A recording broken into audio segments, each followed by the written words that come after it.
गुर्जर प्रतिहार राजवंश भारतीय उपमहाद्वीप में एक प्राचीन एवं मध्यकालीन दौर के संक्रमण काल में साम्राज्य स्थापित करने वाला एक राजवंश था, जिसके द्वारा शासकों ने मध्य उत्तर भारत के बड़े हिस्सों पर मध्य 8वीं सदी में 11वीं सदी के बीच शासन किया। इस राजवंश का संस्थापक प्रथम नागभट्ट बुद्ध था, जिनके वंशज ने पहले उज्जैन और बाद में कनौज को राजधानी बताते हुए एक विस्तृत भूभाग शासन किया।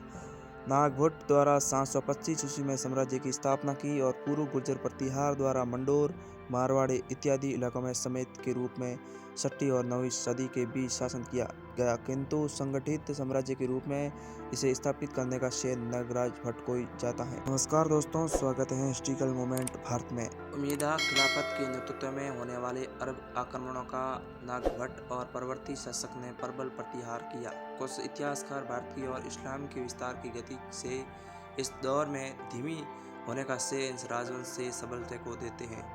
दूसरे नागभट्ट के शासनकाल में ये राजवंश उत्तर भारत की सबसे प्रमुख राजनीतिक शक्ति बन गया। मिहिर भोज और उसके परावर्ती महेंद्रपाल प्रथम के शासनकाल में ये साम्राज्य अपना चरमोत्कर्ष पर पहुंचा और इस समय इस साम्राज्य की सीमाएं पश्चिम में सिंध से लेकर पूर्व में आधुनिक बंगाल तक और हिमालय की तलहटी से नर्मदा पार दक्षिण तक विस्तृत थी। ये विस्तार मानव गुप्त काल के समय अपने से सर्वाधिक राज्य क्षेत्र में स्पर्श करता हुआ सा था।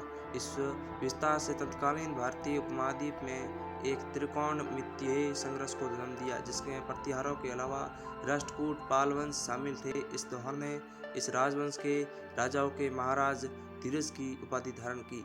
गुर्जर प्रतिहार विशेषकर शिल्पकला के लिए माने जाते हैं। इनके शासनकाल में उत्कीर्ण पाटलों और खुले दुर्गांगन वाले मंदिर का निर्माण हुआ। इस शैली में सर्वोत्कृष्ट हमें खजुराहो के मंदिर देखने को मिलते हैं, जिन्हें हमें यूनेस्को की विश्व की विरासत में शामिल किया जाता है। प्रतिहारों की शक्ति इस राज्य के आपसी संघर्ष से चलते शुरू हुई। इसी दौर में इनकी शक्ति राज्य क्षेत्र में पर्याप्त हर्ष की वजह राष्ट्रकूट राजा तृतीय इंद्र आक्रमण भी बने। इंद्र ने लगभग 916 कनौज पर हमला करके ध्वस्त कर दिया। बाद में अपेक्षाकृत अक्षम शासकों के शासन में प्रतिहार अपनी पुरानी प्रभावशीलता पुनः नहीं प्राप्त कर पाए।